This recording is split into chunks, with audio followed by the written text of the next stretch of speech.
Excellencies, ladies and gentlemen, good morning.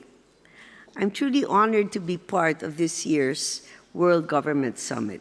Thank you for giving me a chance to lend my voice to this crucial discussion on climate change. You know, whenever I hear the term climate change, I find myself smirking, not because I take the issue lightly, but because my husband, President Marcos, takes it very seriously. He never misses a chance to lecture on the subject. So one day over lunch with my sons, my husband asked them, "Do you know just how serious climate change is?" And my eldest son immediately got his phone, consulted ChatGPT, and replied, "Dad, according to my friend Chat, it's unfair to lecture us about climate change. After all, this is a problem caused by your generation, and now our generation has to deal with the consequences." My husband was momentarily speechless.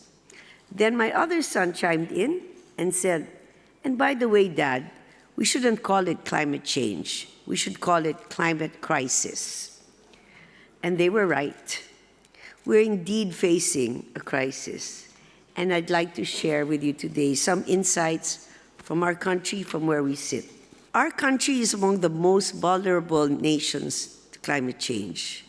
For 3 consecutive years, we have been ranked the most at-risk country in the world by the World Risk Index, the most at-risk country. So what does this mean in real terms? Just 4 months ago, between October and November 2024, our country endured an unprecedented 6 tropical cyclones in less than a month. On October 24, Super Typhoon Christine struck. On October 26, just 2 days later, another super typhoon, Leon, followed. On November 7, 11 days after that, Typhoon Marcy made a landfall. On November 11, 4 days after Typhoon Marcy, Typhoon Nika arrived. By the way, for those of you who do not know why typhoons are named after women, it's because women are unpredictable and on a rampage. So, 4 days after that, Typhoon Nika arrived, and on November 14, 3 days later, Super Typhoon Ophel struck. Wow, talk about rampage. Then on November 16, if this weren't enough, just 2 days later, Super Typhoon Pepita hit us, and it hit us hard. The devastation was staggering. 13 million lives were affected. And to this day, many of our countrymen are still struggling to rebuild and to recover. In some areas, relief operations were hindered because the storms wiped out the power and communication grids. I personally visited the families who lost their loved ones. And there's one story I'll never forget. I'm going to cry. I met a fisherman from Batangas. Batangas is a province that's known for its beautiful beaches and mild weather. Historically, typhoons rarely hit this province. But last year, for the first time ever, a powerful typhoon caused relentless rainfall, triggering massive flooding and landslides.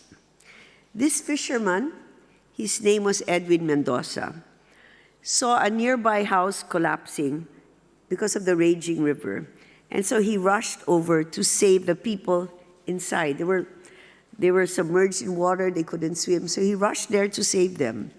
He managed to rescue them, but when he returned home, he found his whole house buried in mud.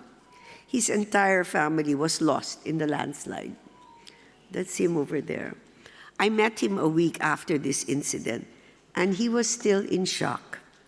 I'll never forget the look in his eyes. It was really, wow.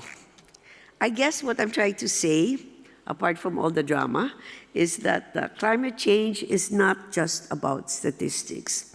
It has a human face.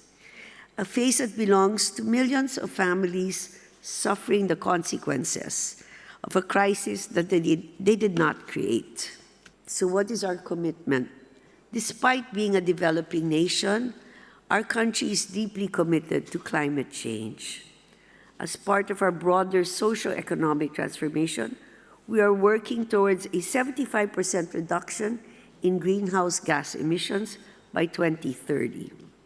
We have also launched, or my husband has also launched, a national adaptation plan to strengthen the resilience of our communities, particularly in infrastructure and energy.